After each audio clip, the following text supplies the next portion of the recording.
Eu quero retomar a palavra Gênesis 32, verso de número 28. Nós, desde ontem, estivemos explorando o tema, e quando vi que esse grupo de homens abençoados participando de uma bonita entrada, já cantaram, eu quero trazer uma palavra temática direcionada ao grupo Mensageiros do Rei, que estão aqui hoje. Muito bonito, um pouco menos arrumado. Glória a Jesus. Que Deus possa abençoar a vida de vocês. E quero, escondido atrás da cruz de Cristo, não quero me demorar, trazer-lhes um tema bíblico sobre um homem, 3 lugares e um segredo. Diga comigo, um homem. Os homens fazem força. Diga um homem. 3 lugares e um segredo. Queridos irmãos, quando nós olhamos para a forma como Deus trabalha, é inexplicável. Deus sempre irá na contramão da visão do homem. Quando Samuel visita a casa de Jessé e vai ungir um novo rei de Israel, por várias vezes ele quis ficar ludibriado pela aparência, pela grandeza, pela caixa alta que os irmãos de Davi tinham, e o Espírito do Senhor falou ao coração dele dizendo: não é assim, eu não vejo como o homem vê, eu não olho como o homem olha, eu não trabalho como o homem trabalha. E nós estamos diante de um texto bíblico de um homem improvável. A biografia, inclusive tratada agora nessa belíssima lição da Escola Bíblica Dominical, trouxe-nos um guia da jornada de vida dos heróis, dos mensageiros da fé. Homens que tiveram aliança com Deus, mas eles não eram homens perfeitos. Eram homens apenas que doaram o coração a Deus e se entregaram de corpo e alma. E eu começo esta palavra dizendo que quem se encontra com Deus tem a vida mudada. Eu vou dizer de novo: quando o homem se encontra com Deus, a vida dele muda, a história dele muda, os dias mudam. Vamos de forma rápida ao capítulo 25 do livro de Gênesis. Isaac e Rebeca tiveram 2 filhos, Esaú e Jacó. O interessante é que desde o ventre um lutava contra o outro. Quando Rebeca viu o movimento no ventre, ela fez uma pergunta para Deus: o que é que estava acontecendo? Deus responde a sua serva no verso de número 23: 2 nações há no teu ventre, e 2 povos, e esses povos se dividirão nas tuas entranhas. Um povo será mais forte do que o outro povo, e o interessante: o maior servirá o menor. No nascimento nasceu primeiro Esaú, que na linha patriarcal levaria a bênção da mão direita. Era ele o detentor de todo o patrimônio e riqueza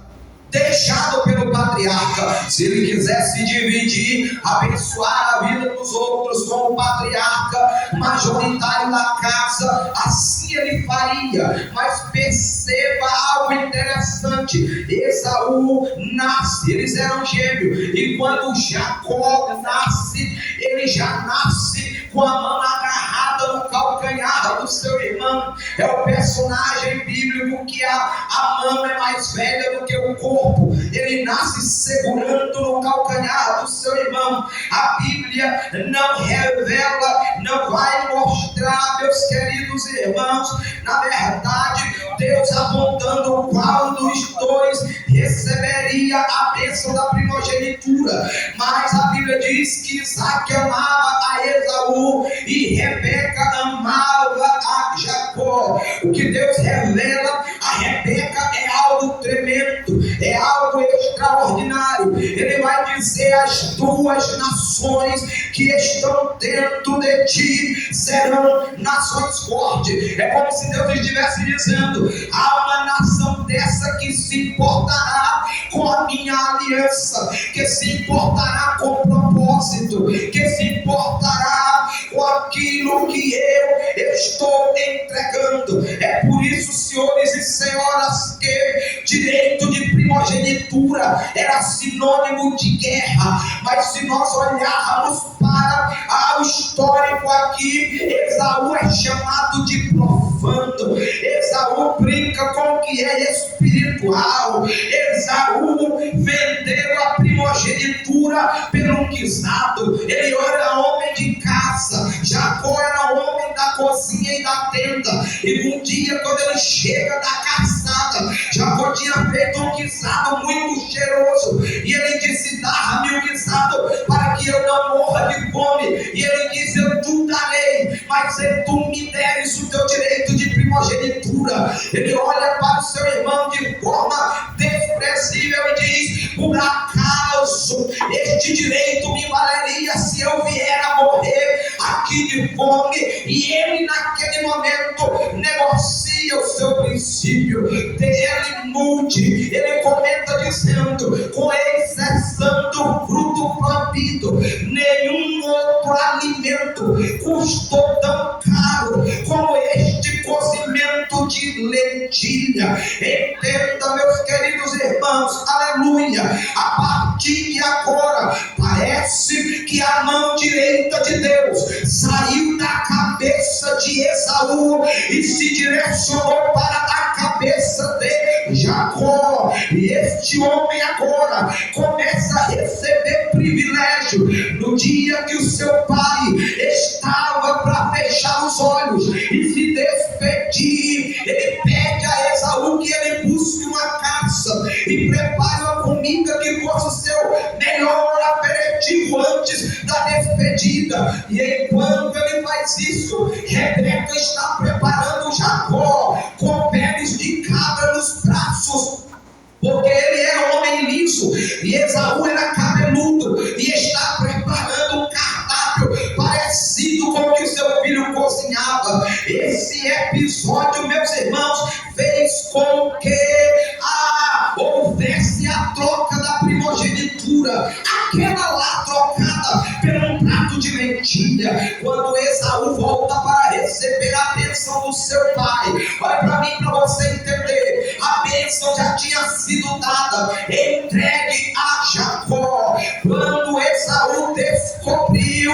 essa troca de papéis, ele ficou iracundo, odiado. O sentimento era de matar o seu irmão. E entenda, quando ele diz que o mataria, acontece algo interessante. Rebeca o chama e o manda para a casa de um tio, a saber, Labão, em uma terra pagã. Entenda, chegando àquela terra, Jacó era um homem, meus queridos irmãos, desprovido de preguiça, era um homem encorajado e forte. É por isso que ele arranca logo a tampa do poço da água, as cabras e ovelhas de Labão, e parece até que ali já houve o primeiro amor à primeira vista entre Raquel e ele. Ele vai para a casa do seu tio, homem enrolado, e por incrível que pareça, ele fez um acordo salarial em que trabalharia 7 anos pelo seu grande amor. Ao final dos 7 anos, ele, Labão, não quebrou a cultura da sua lei, deu a filha mais velha, que era Lia, e ele chora, faz um novo contrato, e eles começam agora a trabalhar em prol da segunda esposa, a esposa do seu amor. Trabalha, cresce, avança, a mão de Deus estava sobre ele, ali estava concentrado a aliança messiânica, o que a teologia vai chamar de sangue puro. Ali estava alinhado todo o propósito divino sobre a vida de um homem carnal e cru. Mas é este homem que Deus vai se revelar a ele para ter um encontro, transformar o seu caráter no personalidade e transforma ele em um instrumento de milagre e de bênção. Bendito seja o Deus da igreja para sempre. Olha para cá para você entender a beleza de Deus. Labão, apesar de ser um homem enrolado, ele ficou assombrado, porque onde Jacó colocava, a mão prosperava, havia crescimento. Ele disse: eu não vou conseguir pagá-lo. Separa cabras e ovelhas, pega aquelas que na ordem dos acontecimentos biológicos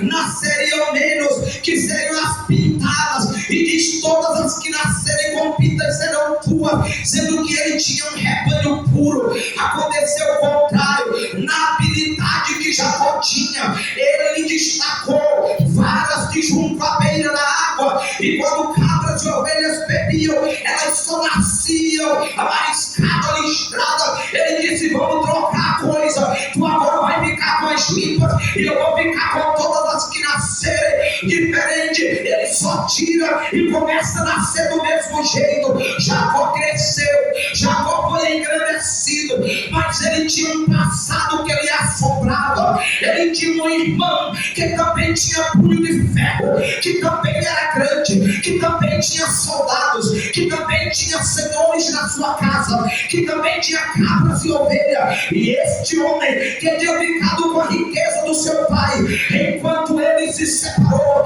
o aguardava para um acerto de contas.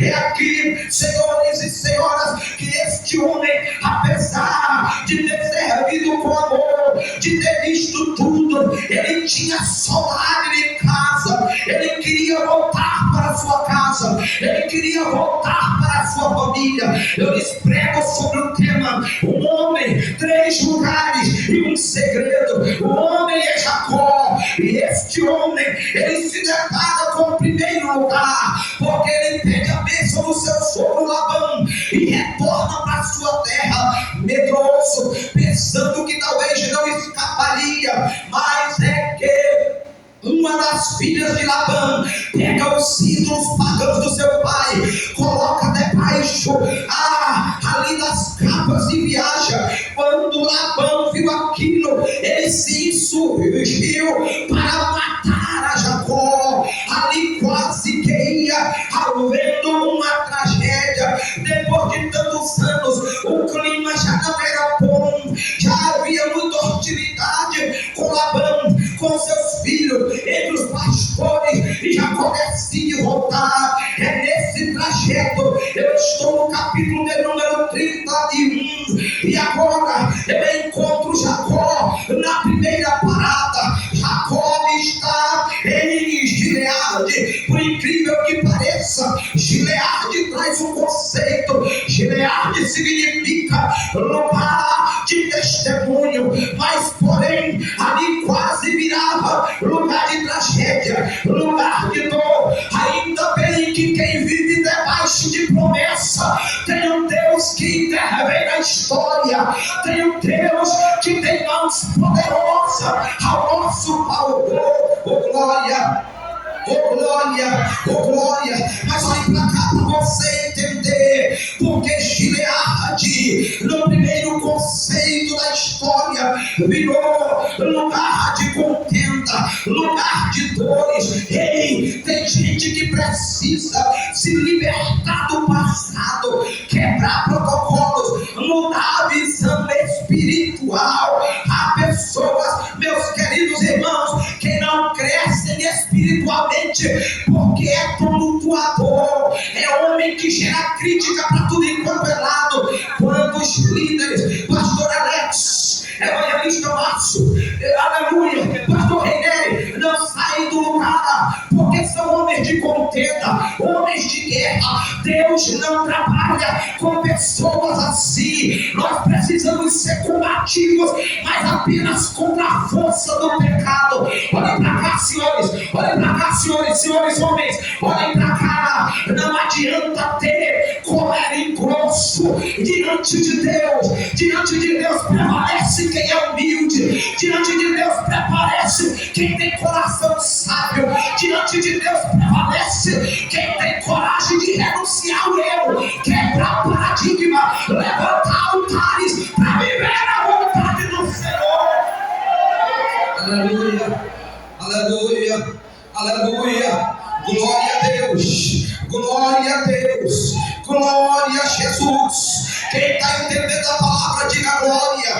Diga comigo, um homem, 3 lugares e um segredo. Talvez você não está entendendo, mas o Senhor está te chamando para que você mude de rota, saia do lugar da contenda e suba para Gileade, lugar de testemunho. É preciso mudar a personalidade, é preciso querer ser homem de Deus para poder se deixar ser usado por Ele e Deus fazer alguma coisa. Por incrível que pareça, apesar de Jacó ter um perfil sanguinário, mas Jacó não revida ao seu sogro. Ele para e eles fizeram um acordo, eles fizeram garantias. E o que foi que aconteceu? Abraçaram um ao outro, fizeram um acordo de paz e Jacó prosseguiu.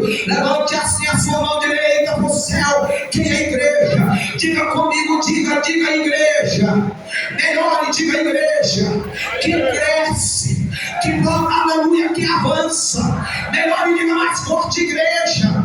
Que cresce, que avança. É igreja que gera testemunho. É igreja que tem paz dentro dos muros, que prevalece amor, que prevalece a verdade, que prevalece a essência do evangelho. Fora isso não é igreja. A igreja só vai crescer quando ela aprender, levantar altar de comunhão, de comunhão, de comunhão, de comunhão e de paz.